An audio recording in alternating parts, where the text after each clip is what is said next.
Let's dive into this first question. This first question is on Facebook. It got a lot of traction. There was a lot of comments on this question. It said, one of my elders has gotten the idea that sermons should be written well in advance of when they are preached. I've been a solo pastor for 5 years and have averaged 45 plus preaching Sundays in those years. So it feels very personally targeted at me. For context, we have nearly doubled in the size in the past few years, and we're discussing new systems that would cause us to be more efficient. This was one he presented and has been very excited about. He is a longtime Sunday school teacher, but has never preached a sermon. I have tried pre-writing my sermons before, but the information feels less fresh, and preaching feels more performative this way to me. Am I being pig-headed to resist this? None of the other elders seem to have an issue with my current prep methods. All right, guys, this is an elder who wants to see his pastor get more ahead. How would you advise this pastor? It was anonymous, so we don't know if it's a man or a woman or the context. But I'm going to take the hard prophetic line, I guess, and say you sound very insecure, brother. Dang. It sounds like you are maybe choosing to take this as a personal attack. If this elder is bringing this as a group of things that is part of, hey, we have a bigger church now, we need to bring some systems. Hey, maybe this is. I'm giving the elder the best case scenario and kind of giving the pastor maybe a little less than best case scenario.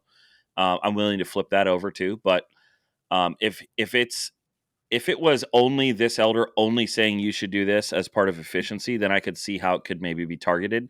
But if this is one idea of many of making things more efficient, then I think I would just caution you to not take things as a personal attack that you don't necessarily know to be a personal attack. Because what might be revealed here is that you have some insecurities, and the insecurities might be that you need to be liked based on how good your sermons are.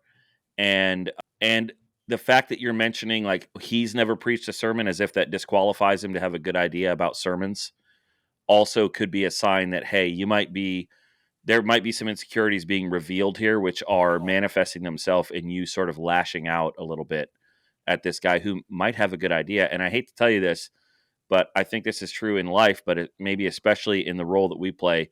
Sometimes the best ideas come from people that bother you and like annoy you. And you just have to kind of get over yourself. So are you being pig-headed to resist this? Maybe.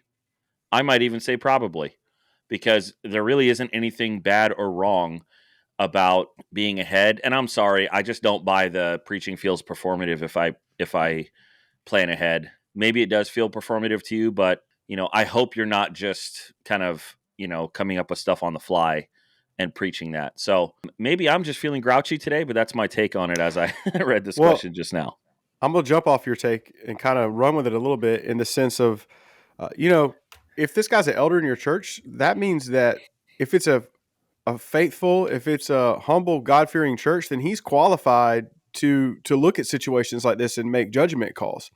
One thing I would be asking myself, and talk about if my insecurity got out of the way, why is he telling you you need to have them prepared beforehand? Sure, efficiency is one thing, or is this, you could also look at it as maybe it sounds like your preaching is just done on the fly. And this is a nice way of him saying something that's actually a lot deeper. There could be that, because sometimes elders, they know they need to tell the pastor something, and they know that it's going to be difficult to hear. So they're just waiting on that opportunity to say something gently. And if he's a godly elder, speak truth in love, this might be his way of trying to nudge and say, hey, maybe you don't seem as prepared in the pulpit. That could be another option. I think my last option that we'd want to take is to take it personal, because how do you really work with that? Because you're given no benefit of the doubt. The only thing that really can happen is bitterness can set in. I like Jeff's idea. Let's explore the situation and check our own hearts first. It could be efficiency. It could be that there's some areas that you need to brush up on preaching or that you need to grow in. So I would look at this as an opportunity. And also, this is a great opportunity for you to deepen the relationship with that elder. Maybe this is a systemic thing of the elder board. They're wondering what you're doing, that you could pull them into your world a little bit. There's lots of different things that can come out of just this conversation if you don't react to it and instead you lean into it. Yeah, I I could see both sides of this. If you're preaching 45 plus Sundays a year, that's probably the danger zone for me. I would say there needs to be another communicator somewhere. Maybe this elder could be qualified and should be and probably is qualified to preach and share some of that load with you. But 45 plus a year is a lot. And if they do want you to get ahead in your sermon writing, which is not a bad idea at all, but if they want you to get ahead, they're going to have to give you some time to do that. So I think similarly what Delmar and Jeff said, could be a great chance to have a conversation with this elder to talk through what this looks like practically. Like on paper, this sounds good, but practically, you've been preaching for 5+ years. You're in a rhythm of writing one sermon a week. So you could continue that rhythm of one sermon a week as long as someone else is preaching from time to time, because then you could start getting ahead as 1 week turns into 2 weeks, etc. So I understand the idea, and I see both sides of this. I am not that far out when it comes to actually writing. The sermon calendar is planned out for sure. Like we know text and topic all the way through the end of the year. But when it comes to the actual process of writing the sermon, if I'm 1.5 weeks out, that's probably pretty good for me. If I'm 2 weeks out, that's great for me. So I think it's going to depend on the communicator. It's going to depend on the situation. You're a solo pastor, which means you're probably doing a whole lot of other things already. So this might be a big ask, and you're feeling the pressure of that.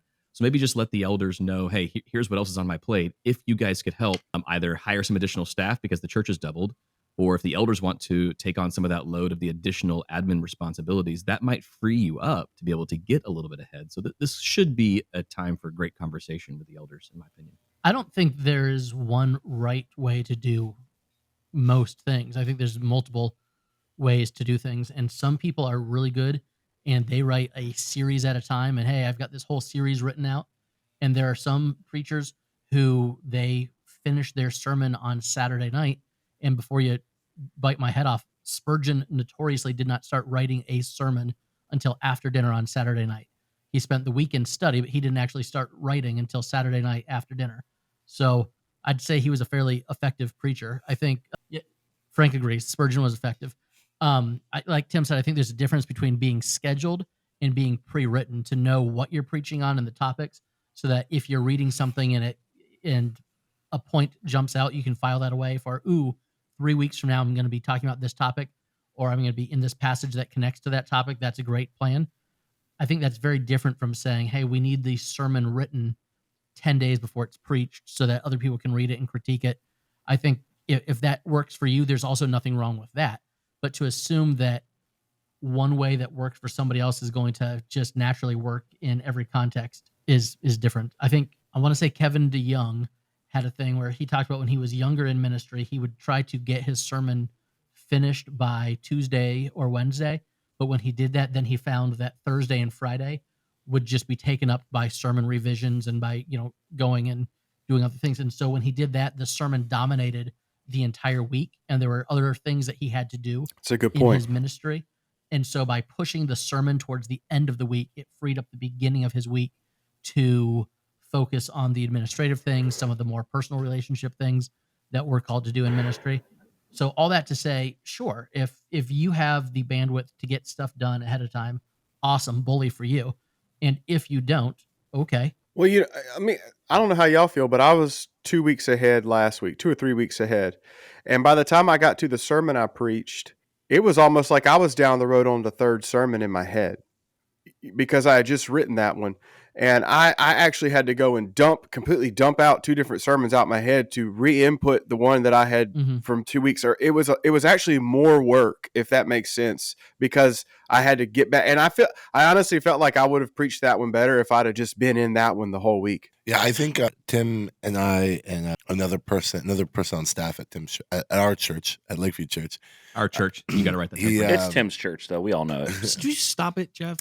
You're salty today. There's a guy who attends the church who is like a master at Logos Bible software.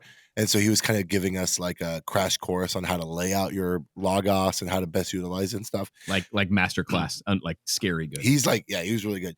And one thing that we talked about was that the sermon writing process is very personal. And like the longer you do it, the more trying to change that process is going to be more difficult. Like even like changing the document software that you use to write would be like, I use Google Docs, so the idea of using Pages or Word kind of scares me. And that sounds stupid, but like I'm so used to I only use Pages, and when I try to do things in Word, yeah. because Same.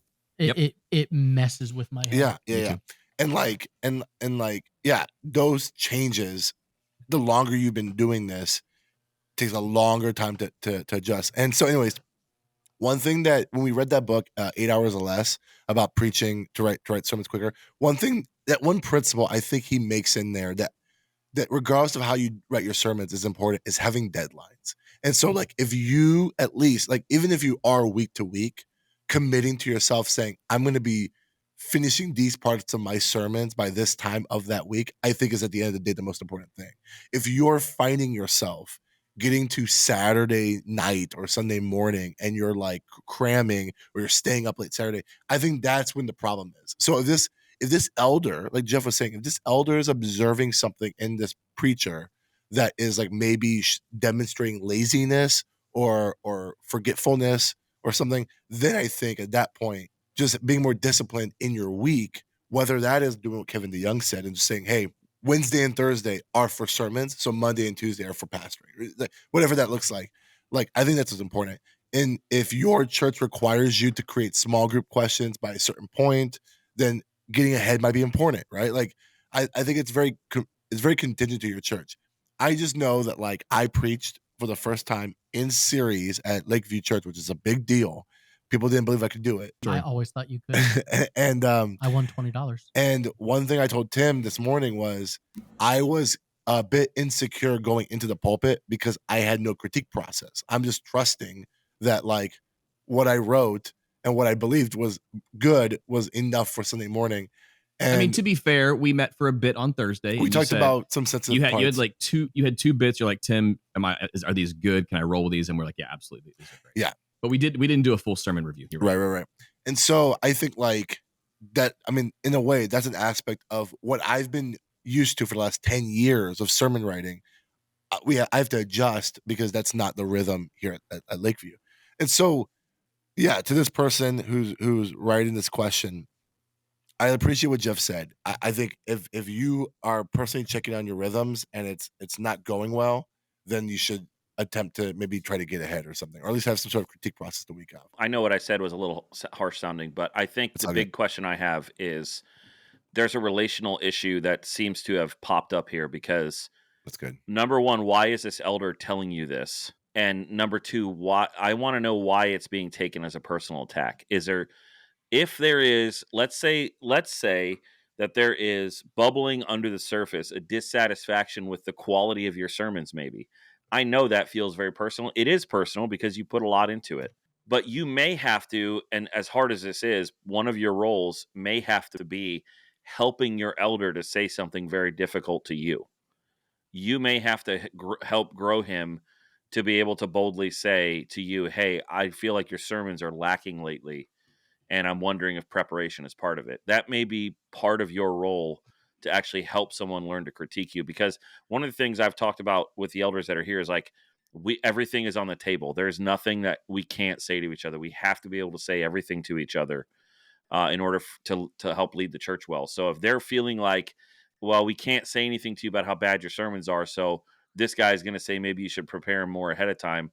It could be that you're very unapproachable, or it could be that they are not bold enough to say it to you. And in either case, you're the pastor, so it's kind of your role to be an example of what it looks like to be approachable and to help people be able to say a hard thing to you. So I just would, to me, I would, all the stuff about prep and the mechanics of how you prep a sermon, great.